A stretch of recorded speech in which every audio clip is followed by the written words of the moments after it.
Shalom, this is Amonute Tayac of Piscataway, Sophia Spiritualite, the AmaruKhan Miriyam, and I'm just doing like an introductory video about the 22-day fast that we have coming up. I've been talking about it, but I want to go ahead and give the details so people can start preparing themselves.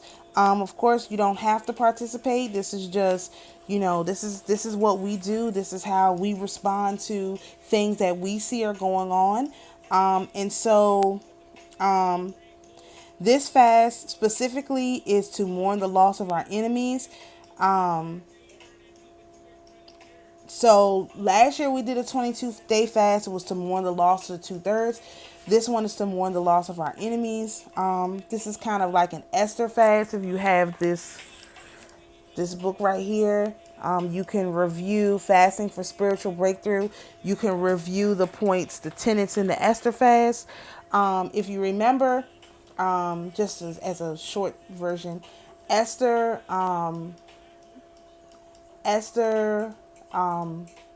fasted.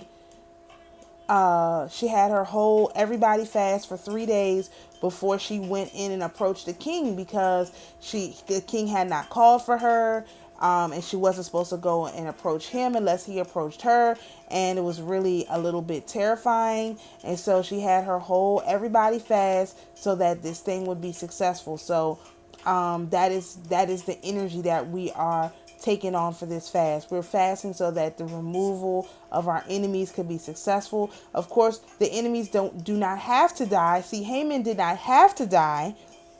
Haman ended up dying because he had built already the gallows for Mordecai. So if these people have not built gallows to hang us, then they don't have to die. But if they have, then that is how they're going to be punished. And so that has nothing to do with us. We did not do anything. We're just supporting the energy. Also, Saturn goes direct on the 3rd. It's a bunch of stuff. I don't think I even have all the stuff written down in here yet. So this fast is going to start on a Wednesday and end on a Wednesday, the 1st of November through the 22nd of November. The liturgy, I just did a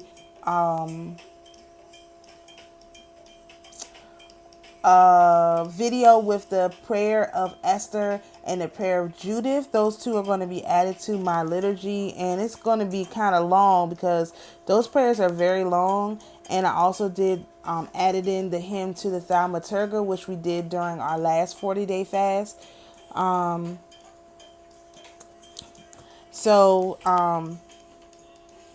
This is going to be a little bit different than we did last year, or that we've done in a while. I'm suggesting that you fast from you fast from sun up to sundown, and you eat from sundown to sun up. Now, I have a very explicit reason, and I will go into it. When we eat during the day and fast at night, that's with the circadian rhythm of longer days and shorter nights. Now we're getting into longer nights and shorter days. So like, for example, when I leave the house in the morning, it's dark. And when I come back in the evening, it's dark, basically.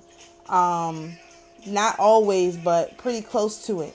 And so that indicates to me, as far as circadian rhythm is concerned, that now you have the evening ruling over the morning. So when we have longer days, then you have the morning ruling over the evening. Now you have the evening ruling over the morning. And so we are going to use the evening as our witness.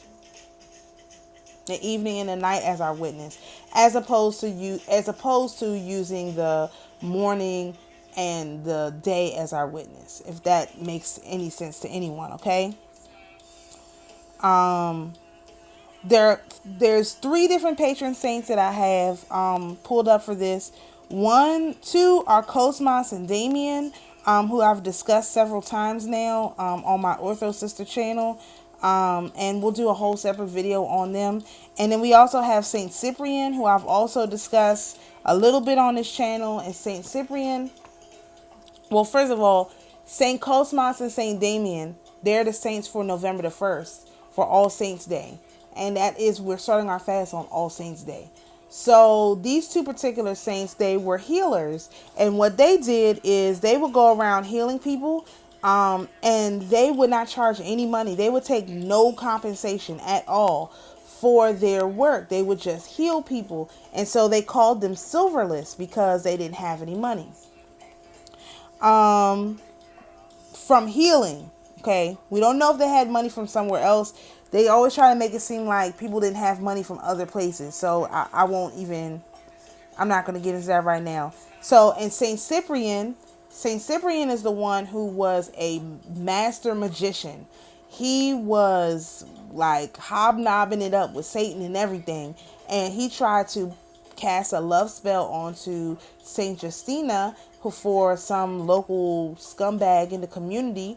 And she wanted to remain a virgin, and so she didn't want to marry this scumbag guy. And so Saint Cyprian tried to cast a spell on her so that and send demons to frighten her and everything. And she was able to, with a cross and saying a prayer, she was able to frighten these demons off. And so Saint Cyprian actually converted to Orthodoxy, and he became a bishop or something like that.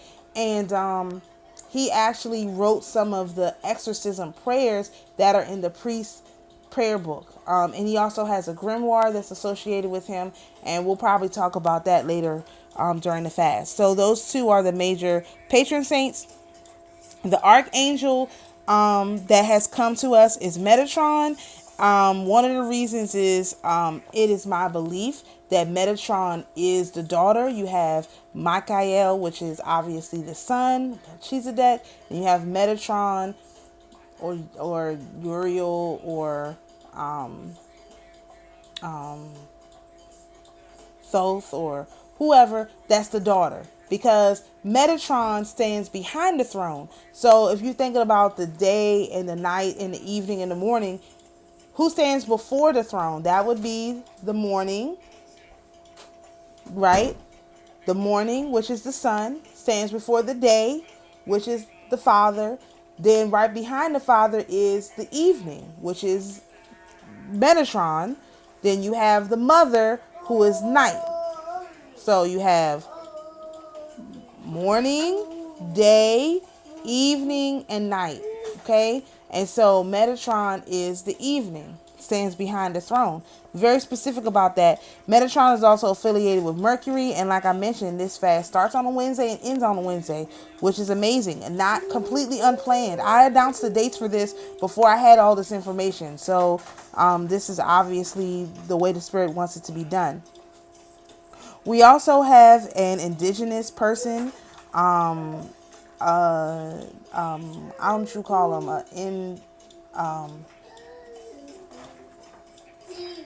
An indigenous person who's standing in the gap, I guess. Whatever. I don't know what you call it. Like, not a. I don't know if they're a saint exactly or what, but this person's name is Metacomet. I have not mentioned him. I may mention him. Let me just mention him now. Metacomet was actually he was also called King Philip, and he was the leader of the Wampanoag Indians in Boston, Massachusetts. And there was a very, very bloody war that started basically on Thanksgiving as a result of his assassination by the sons of Lot. That's the best way I can describe it. And so when Metacomet was murdered, they actually took his head and put it on a post in the city of Boston for 20 years. And they took his wife and his son and sent them to the West Indies, to the islands, as slaves. So just to like tie this up, there is a Saint Philip who I don't have. He was one of the apostles, I believe, and his feast day is on the 14th of November. So we have one basically the fast ends the day before Thanksgiving. And that's because to me, Thanksgiving has always been a celebration. And I'm looking at it again as a celebration, this time of our beloved brother Metacomet, King Philip. So that's what I will be celebrating. I don't know what everybody else does, and I'm not getting involved in it, but I will be celebrating with an actual feast, the beloved brother Metacomet, King Philip, on Thanksgiving Day, and then we'll be fasting on his actual Saint Day, which for the Orthodox, remember, feast days are really fast days normally, if you're not directly celebrating him, but we have a different day. I have a different day. I'll be celebrating him on Thanksgiving Day. So, I'm sorry. Come on. Come on.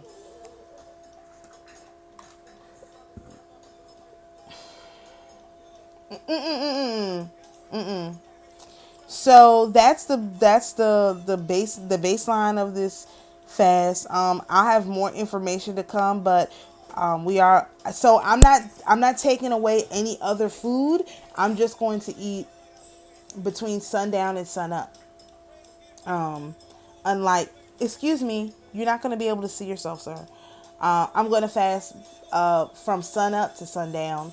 I'm going to fast and let the evening be my witness, break my fast at evening, and eat with our beloved sister Philomena.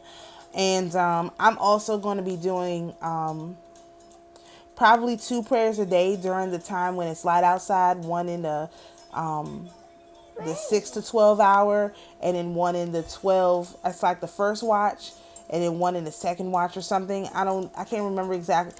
Please don't get that. Where's your cup at? Where's your cup? It's empty. I told you it was empty. So that's what I'll be doing. I'm not giving up any other food. We did for the Daniel fast give up specific foods. This time it's just going to be, I have to make it simple because of my situation. So I'm just not going to eat between sun up and sundown. I'm not going to eat, and then I will break my fast with the evening.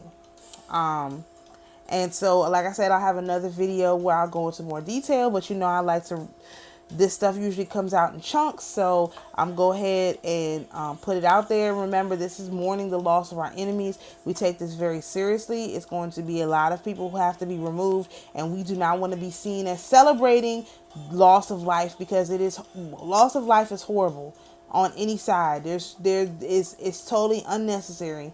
However, in this case, it is what's going to happen, because these people have prepared gallows or whatever it is they have for us to take us out, and therefore the Most High is not going to be he's not going to show mercy on them. So I'll say, Lord, have mercy to our enemies. That is the fast. And shalom, everyone. We'll see you in the next video.